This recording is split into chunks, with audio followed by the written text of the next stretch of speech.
Hello friends, जय हिंद। आप सभी लोगों का सौर एकेडमी में स्वागत है। हमारी जो आर्मी अग्निवीर की क्लासेस चल रही हैं उसी के हम नेक्स्ट पार्ट को देखेंगे। हर एक प्रश्न के साथ कुछ अतिरिक्त तत्वों को भी बताया जाएगा, तो उन्हें नोट कर लीजिएगा। ये आपकी परीक्षा के लिए बहुत महत्वपूर्ण होंगे। इंपॉर्टेंट क्लास है, ये आपके पूरे सिलेबस को रिवाइज कर रहा है। तो चलिए क्लास को शुरू करते हैं और देखते हैं आज के प्रश्नों को। आज का जो पहला प्रश्न है, निम्नलिखित में से किसे दक्षिण भारत का मैनचेस्टर कहा जाता है। यहां पे पूछा गया प्रश्न क्या है, दक्षिण भारत का मैनचेस्टर किसे कहा जाता है। यह प्रश्न तीन टाइप से पूछा जा सकता है। भारत का मैनचेस्टर किसे कहा जाता है, उत्तर भारत का मैनचेस्टर और दक्षिण भारत का मैनचेस्टर, तीनों टाइप से पूछा जा सकता है। तो भारत का मैनचेस्टर किसे कहा जाता है, तो यह अहमदाबाद को कहा जाता है। भारत का मैनचेस्टर किसे कहा जाता है, अहमदाबाद को। उत्तर भारत का मैनचेस्टर किसे कहा जाता है, तो यह कानपुर को कहा जाता है। उत्तर भारत का मैनचेस्टर किसे कहा जाता है, कानपुर को। और यहां पे प्रश्न पूछा गया है दक्षिण भारत का मैनचेस्टर, तो यह कोयंबटूर को कहा जाता है। इसका राइट आंसर क्या हो जाएगा, डी हो जाएगा। तीनों के तीनों फैक्ट याद रखिए, तीनों में से कोई भी प्रश्न पूछा जा सकता है। भारत का मैनचेस्टर अहमदाबाद, उत्तर भारत का मैनचेस्टर कानपुर और दक्षिण भारत का मैनचेस्टर कोयंबटूर। विश्व का सबसे छोटा महासागर कौन सा है, विश्व का सबसे छोटा महासागर कौन सा है। यहां पे ऑप्शन में देखें, हिंद महासागर, प्रशांत महासागर, आर्कटिक महासागर और अटलांटिक महासागर। तो विश्व का सबसे छोटा महासागर कौन सा है, तो ये आर्कटिक महासागर है। राइट आंसर क्या हो जाएगा, बी हो जाएगा। विश्व का सबसे बड़ा महासागर कौन सा है, तो ये प्रशांत महासागर है। यदि सबसे बड़े की बात करें तो प्रशांत महासागर है। और इसी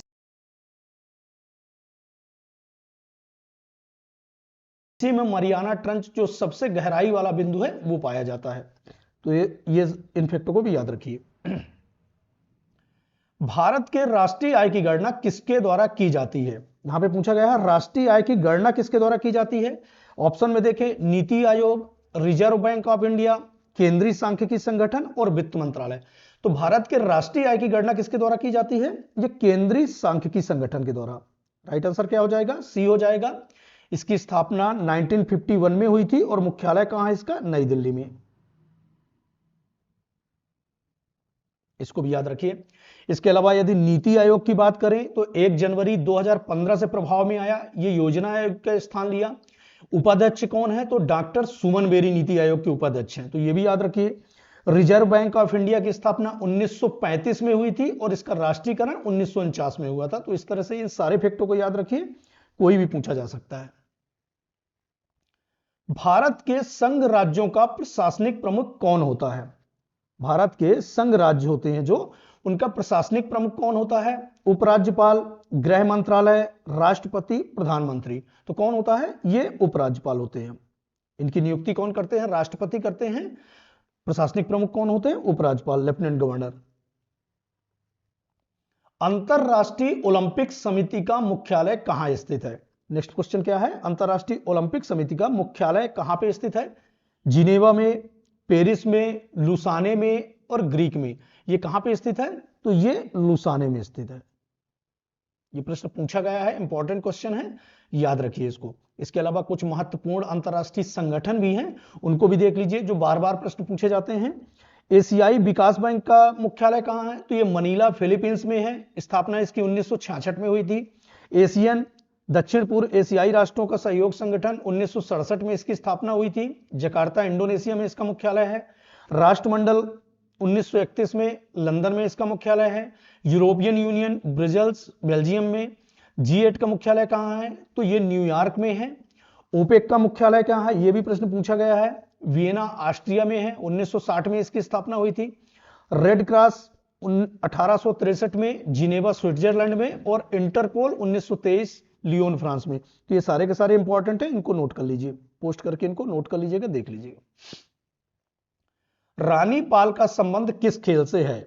यहां पे पूछा गया है रानी पाल रामपाल का संबंध प्लेयर और वो किस खेल से संबंधित है, इस टाइप के प्रश्न पूछे जाते हैं। तो रानी रामपाल का संबंध किससे है, क्रिकेट, हॉकी, कुश्ती, जेवलिन थ्रो, किससे है, ये हॉकी की प्लेयर है। इनका संबंध किससे है, हॉकी से। इसके अलावा मिथाली राज वगैरह ये क्रिकेट से संबंधित है।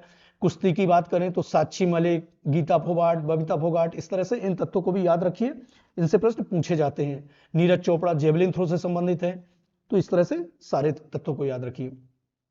नेक्स्ट इंपॉर्टेंट क्वेश्चन है, भारतीय सेना का उत्तरी कमांड का मुख्यालय कहां स्थित है? भारतीय सेना का जो नॉर्थर्न कमांड है वो उसका मुख्यालय कहां पे स्थित है?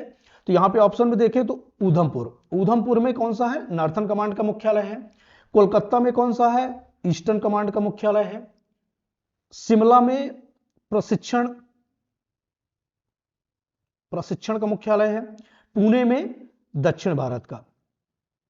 और इसके अलावा एक पश्चिम का है, तो पश्चिम कमांड का मुख्यालय कहां है?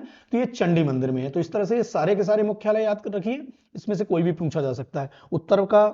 उत्तरी कमांड का उधमपुर, पूर्वी कमांड का कोलकाता, दक्षिणी कमांड का पुणे और पश्चिमी कमांड का चंडी मंदिर है। तो इस तरह से इनको याद रखिए। निम्नलिखित राज्यों में से किसकी तटरेखा सबसे लंबी है? यहां पे राज्य दिए गए हैं, उनकी कौन से राज्य की तटरेखा सबसे लंबी है?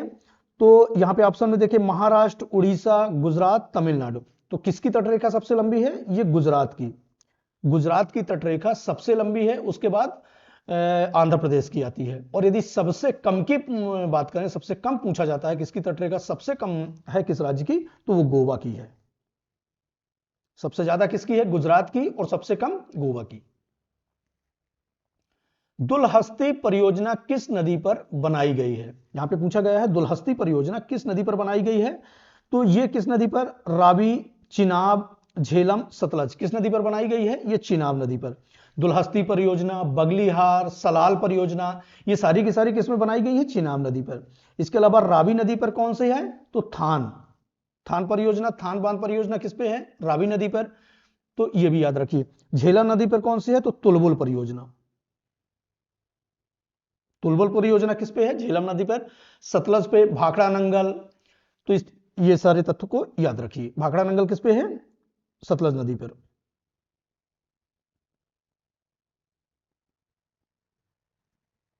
नेक्स्ट देख लेते हैं, पंचतंत्र किसकी रचना है? पंचतंत्र किसकी रचना है? वेदव्यास की रचना कौन सी है? महाभारत। विष्णु शर्मा जो है पंचतंत्र की रचना है, इसको याद रखिए। इसका राइट आंसर क्या हो जाएगा? बी हो जाएगा। विष्णु शर्मा किसकी रचना है पंचतंत्र की? कालिदास की। अभिज्ञान शकुंतलम, मेघदूतम इत्यादि रचना है। वाल्मीकि की कौन सी है? तो रामायण। ये भी याद रखिए, रामायण किसकी रचना है? वाल्मीकि की। और पंचतंत्र प्रश्न पूछा गया है तो ये किसकी? विष्णु शर्मा की रचना है। राइट आंसर क्या हो जाएगा? बी हो जाएगा। नंदवंश के संस्थापक कौन है? नंदवंश के संस्थापक से प्रश्न पूछे जाते हैं, तो नंदवंश के संस्थापक कौन से हैं? यहां पे ऑप्शन में देखिए चंद्रगुप्त मौर्य, वासुदेव, महापद्मानंद, पुष्यमित्र शुंग। तो कौन से हैं? महापद्मानंद। नंदवंश के संस्थापक कौन से? महापद्मानंद। चंद्रगुप्त मौर्य मौर्य वंश के संस्थापक हैं। वासुदेव कर्ण वंश के संस्थापक हैं। और पुष्यमित्र शुंग वंश के संस्थापक हैं। इनको भी याद रखिए। इसके अलावा कुछ महत्वपूर्ण शासकों के दिए गए हैं, वो कौन कौन से वंश से संबंधित है?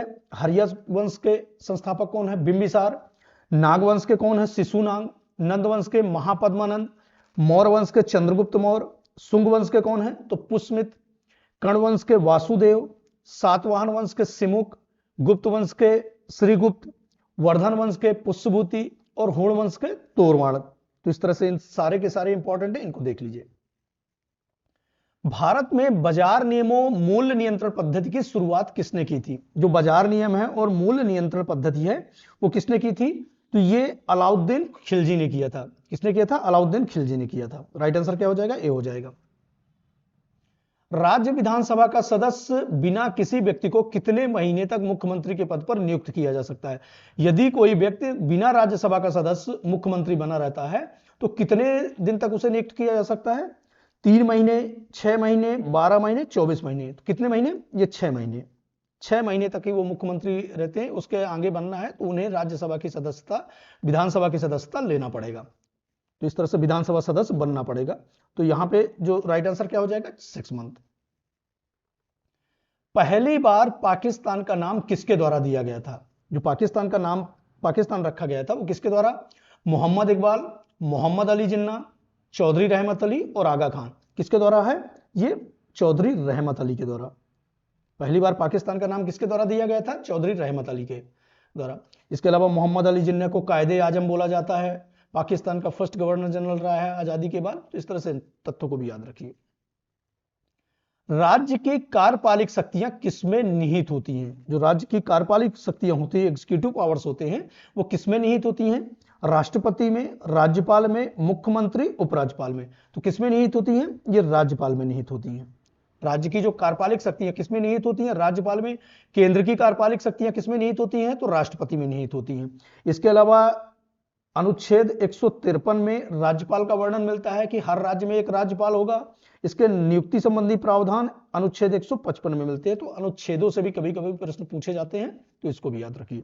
153 में राज्यपाल का वर्णन मिलता है कि हर राज्य में एक राज्यपाल होना चाहिए। बंगाल के विभाजन के समय वायसराय कौन थे? बंगाल का विभाजन 1905 में हुआ था। उस समय वायसराय कौन थे? Lord Hardinge, Lord Curzon, Lord Dufferin, Minto. कौन थे? ये लॉर्ड कर्जन। जब बंगाल का विभाजन हुआ था तो उस समय वायसराय कौन था? Lord Curzon. राइट आंसर क्या हो जाएगा? बी हो जाएगा। नोबेल पुरस्कारों की शुरुआत कब से की गई थी? नोबेल पुरस्कार की शुरुआत कब से की गई थी? तो नोबेल पुरस्कारों की शुरुआत 1901 से की गई थी। कब की गई थी? 1901 से।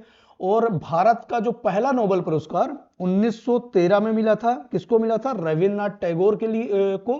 किस क्षेत्र में? साहित्य के क्षेत्र में। तो यह भी प्रश्न पूछा जा सकता है, इसको भी याद रखिए। 16वें वित्त आयोग के नए अध्यक्ष कौन बनाए गए हैं? 16वां वित्त आयोग का अभी गठन किया गया है, उसके नए अध्यक्ष कौन बने हैं? निपेंद्र सिंह, अरविंद पनगड़िया, अमिताभ कांत, अरविंद कुमार शर्मा। तो कौन बने हैं? अरविंद पनगड़िया। इंपॉर्टेंट है, ब्यूरोक्रेट्स हैं। 16वें वित्त आयोग के नए अध्यक्ष बनाए गए हैं। पुरी से निकलने वाली रथ यात्रा किसके सम्मान में निकाली जाती है? पुरी में जो रथ यात्रा निकाली जाती है वो किसके सम्मान में निकाली जाती है? भगवान शिव, भगवान विष्णु, भगवान जगन्नाथ, भगवान कृष्णा।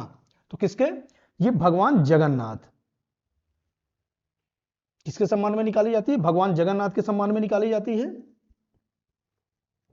इसके अलावा कुछ त्योहार और उत्सव हैं जो महत्वपूर्ण हैं, किस राज्य से संबंधित है? तो ये भी देख लीजिए। हार्डमिल त्योहार किससे? नागालैंड से संबंधित है। ओणम, विशु, परिपली, गजमेला ये किससे संबंधित है? केरल राज्य से। उड़ीसा में बाली यात्रा, धानु यात्रा, नुयाखाई त्योहार, चैत यात्रा इत्यादि कहां पे? उड़ीसा से निकाली जाती है। नमस्ते ओरछा महोत्सव मध्य प्रदेश से। गुड़ी पड़वा महाराष्ट्र, बैसाखी पंजाब एवं हरियाणा। सखाई उत्सव कहां से? तो ये मणिपुर से। फगली हिमाचल प्रदेश से।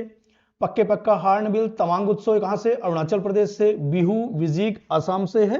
तो इस तरह से इनको भी याद रखिए, त्योहार और उत्सव से प्रश्न पूछे जाते हैं। एकमात्र निर्विरोध भारत के राष्ट्रपति कौन है? एक ऐसे राष्ट्रपति हैं जिन निर्विरोध रहे हैं, वो कौन है? Doctor K R. Narayanan, doctor A P J. Abdul Kalam, Neelam Sanjiva Reddy और द्रौपदी मुर्मू। तो ये कौन है? ये नीलम संजीवा रेड्डी हैं। ये 6वें राष्ट्रपति रहे हैं जो निर्विरोध चुने गए थे। तो राइट आंसर क्या हो जाएगा? सी हो जाएगा। यहां पे हमारे फर्स्ट पार्ट सामान्य अध्ययन का खंड खत्म होता है। अभी हम दूसरे खंड साइंस के क्वेश्चन पे चलते हैं। साइंस के क्वेश्चन को देखते हैं। निम्नलिखित में से ताप का एसआई मात्रक है। यहां पे पूछा गया है ताप का एसआई मात्रक क्या है?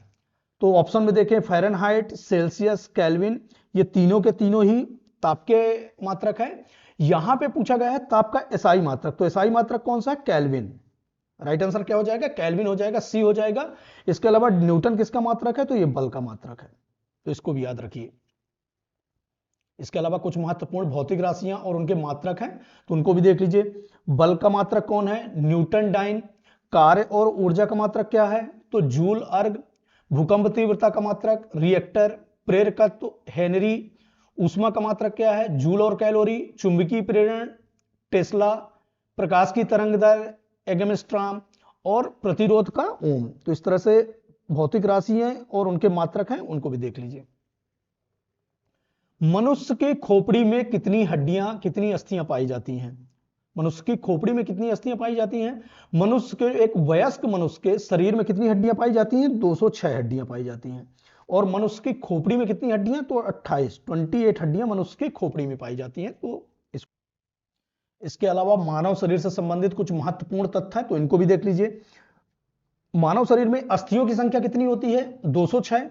सबसे छोटी अस्थि कौन सी होती है? तो ये स्टेपीज होती है, ये कान में पाई जाती है। सबसे बड़ी अस्थि कौन सी होती है? तो फीमर होती है, जंघा में। सबसे बड़ी ग्रंथि कौन सी है? यकृत। शरीर का सबसे कठोर भाग कौन सा होता है? तो दांत का इनेमल। शरीर का सामान्य ताप कितना होता है? यदि फ़ारेनहाइट में बात करें तो 98.4 डिग्री फ़ारेनहाइट, सेल्सियस में 37। शरीर की सबसे अंतरस्रावी ग्रंथि कौन सी होती है? तो थायराइड। और सबसे बड़ी कोशिका कौन सी होती है? तो तंत्रिका कोशिका, न्यूरॉन। तो इस तरह से इन तत्वों को भी याद रखिए। कृत्रिम वर्षा हेतु प्रयुक्त पदार्थ है, जो कृत्रिम वर्षा कराई जाती है उसमें कौन सा पदार्थ प्रयुक्त किया जाता है? Potassium nitrate, silver iodide, silver bromide, भारी जल। तो ये कौन सा? Silver iodide. सिल्वर आयोडाइड को बादलों के ऊपर ले जाकर बारिश कराई जाती है, बादलों के ऊपर छोड़ा जाता है, और यही जो होता है वो कृत्रिम वर्षा, इस तरह से कृत्रिम वर्षा कराई जाती है। कौन सा पदार्थ प्रयुक्त होता है? तो सिल्वर आयोडाइड। नेक्स्ट क्वेश्चन देख लेते हैं। जंतु विज्ञान अध्ययन करता है। जंतु विज्ञान किसका अध्ययन करता है? केवल जीवित जानवरों का, केवल जीवित वनस्पति का, जीवित एवं मृत जानवरों का, जीवित और मृत वनस्पतियों का। तो किसका अध्ययन करता है? जीवित एवं मृत जानवरों का। जीवित और मृत जानवरों का अध्ययन किसमें किया जाता है? जंतु विज्ञान में। जंतु विज्ञान जीव विज्ञान की ही एक शाखा है, और इसके जनक कौन है? तो अरस्तु है। इसको भी याद रखिए, जनक भी पूछा जा सकता है, तो अरस्तु है। राइट आंसर क्या हो जाएगा? सी हो जाएगा। हमारे शरीर का अधिकतम भार बना है। हमारे शरीर का जो अधिकतम भार होता है, वजन होता है, वो किसका होता है? अस्थियों का, त्वचा, मांसपेशी व अंगों का, शारीरिक अंगों का, जल का। तो किसका होता है? हमारे शरीर का जो अधिकतम भार होता है वो जल का होता है। राइट आंसर क्या हो जाएगा? डी हो जाएगा। प्रकाश संश्लेषण की प्रक्रिया किसमें संचालित होती है? जो प्रकाश संश्लेषण, फोटोसिंथेसिस की प्रक्रिया होती है, वो किसमें संचालित होती है? Ribosome, chloroplast, mitochondria, nucleus. तो किसमें संचालित होती है? ये क्लोरोप्लास्ट में। इसको हरित लवक भी बोला जाता है, हरित लवक। इसको भी याद रखिए, हरित लवक में प्रकाश संश्लेषण की प्रक्रिया संचालित होती है। निम्नलिखित में से किसका निर्माण हमारे शरीर में नहीं होता है? यहां पे पूछा गया है हमारे शरीर में किसका निर्माण नहीं होता है? हार्मोन्स का निर्माण होता है, प्रोटीन का हमारे शरीर में निर्माण होता है, एंजाइम का हमारे शरीर में निर्माण होता है, विटामिन जो है हमारे शरीर में नहीं होता इसका निर्माण। हालांकि B12 वगैरह कुछ अपवाद हैं विटामिन, लेकिन मुख्य रूप से हमारे शरीर में विटामिन का निर्माण नहीं होता है। तो राइट आंसर क्या हो जाएगा? डी हो जाएगा। निम्नलिखित विटामिन में से कोबाल्ट किसमें होता है? यहां पे विटामिन दिए गए हैं, उसमें से कोबाल्ट किसमें होता है? B1, B6, B12, B2। किसमें होता है? ये B12 में होता है। ये एक खनिज लवण है जिसमें B12 में कोबाल्ट पाया जाता है। इस तरह से राइट आंसर क्या हो जाएगा? B12 हो जाएगा। निकट दृष्टि दोष दूर करने के लिए किस लेंस का प्रयोग किया जाता है? निकट दृष्टि दोष दूर करने के लिए किस लेंस का प्रयोग किया जाता है? निकट दृष्टि दोष एक ऐसा दोष होता है जिसमें निकट की वस्तुएं तो साफ दिखाई देती हैं, लेकिन दूर की वस्तुएं साफ नहीं दिखाई देती, स्पष्ट नहीं दिखाई देती। इसी दोष को क्या बोला जाता है? निकट दृष्टि दोष। इसमें कौन सा लेंस? तो अवतल लेंस। अवतल लेंस निकट दृष्टि दोष वाले पेशेंट में लगाया जाता है। और यदि दूर दृष्टि दोष की बात करें तो उत्तल लेंस। तो इस तरह से दोनों फैक्ट याद रखिए, दूर दृष्टि दोष में उत्तल लेंस प्रयोग किया जाता है और निकट दृष्टि दोष में अवतल लेंस का प्रयोग किया जाता है। निम्न में से कौन सा विद्युत चुंबकीय तरंग का उदाहरण नहीं है? यहां पे पूछा गया है विद्युत चुंबकीय तरंग का उदाहरण नहीं है। देखिए, एक्स किरण ये विद्युत चुंबकीय तरंगें होती हैं, वाई किरण ये विद्युत चुंबकीय तरंगें होती हैं, पराबैंगनी किरणें ये भी विद्युत चुंबकीय तरंगें होती हैं। जो पराध्वनि तरंगें होती हैं ये विद्युत चुंबकीय तरंगें नहीं होती। कौन सा सी? पराध्वनि तरंगें। राइट आंसर क्या हो जाएगा? डी हो जाएगा। कोविड-19 वैश्विक महामारी की जांच को किस नाम से जाना जाता है? जो कोविड-19 के समय जो जांच की जाती थी उस जांच का नाम क्या है? PCR, RT PCR, ELISA test, thyroxine. कौन सा नाम है? आरटीपीसीआर। पूछा जा सकता है, करंट अफेयर से जुड़ा हुआ प्रश्न है। आरटीपीसीआर जो कोविड-19 के समय जो जांच की जाती थी उस जांच का नाम क्या है? आरटीपीसीआर। निम्न में से कौन एक उभयचर जीव है? यहां पे पूछा गया है उभयचर जीव। तिलचट्टा, मेढक, गाय, छिपकली। उभयचर का मतलब होता है जो जल और थल दोनों में रह सके। तो ये इसमें से कौन है? मेढक। मेढक जल में भी रहता है और थल में भी रहता है। तो उभयचर जीव कौन सा हो जाएगा? मेढक हो जाएगा। निम्नलिखित में से किसमें अधिक जलन महसूस होती है? किसमें अधिक जलन महसूस होती है? पिघलते हुए बर्फ से, गर्म पानी से, उबलता हुआ पानी, भाप से। तो सबसे ज्यादा जो जलन महसूस होती है वो भाप से, जो पानी का भाप होता है वो सबसे ज्यादा जलन महसूस होती है उसमें। निम्न में से कोशिका का कौन सा भाग निर्जीव है? यहां पे ऑप्शन दिए गए हैं, उसमें कोशिका का कौन सा भाग निर्जीव है? प्लाज्मा झिल्ली, नाभिक, जीवद्रव्य, कोशिका भित्ति। तो ये कौन सा भाग निर्जीव है? ये कोशिका भित्ति है। ये निर्जीव सेल्यूलोज की बनी होती है। यहाँ पे राइट आंसर क्या हो जाएगा? कोशिका भित्ति। और ये वृद्धि को भी नियंत्रित करती है, जो पादप की वृद्धि होती है उसको नियंत्रित करती है। तो इस तरह से राइट आंसर क्या हो जाएगा? कोशिका भित्ति। पैराथायराइड द्वारा स्रावित कैल्सिटोनिन किसका संतुलन नियंत्रित करता है? पैराथायराइड द्वारा स्रावित कैल्सिटोनिन है, ये किसका नियंत्रण करता है, किसके संतुलन को नियंत्रित करता है? पोटेशियम, आयोडीन, कैल्शियम, लोहा। तो किसको? ये कैल्शियम को, कैल्शियम के संतुलन को नियंत्रित करता है। इस तरह से हमारे यहाँ पे साइंस के क्वेश्चन समाप्त होते हैं। आज की क्लास हमारी यहीं पे समाप्त होती है। चैनल पर नए हैं तो सब्सक्राइब कर दीजिए, ज़्यादा से ज़्यादा लोगों तक शेयर कर दीजिए। यदि कोई क्यूरी है तो कमेंट सेक्शन में कमेंट कर दीजिए। इसी तरह की क्लास के साथ फिर मिलते हैं। Thank you. जय हिंद।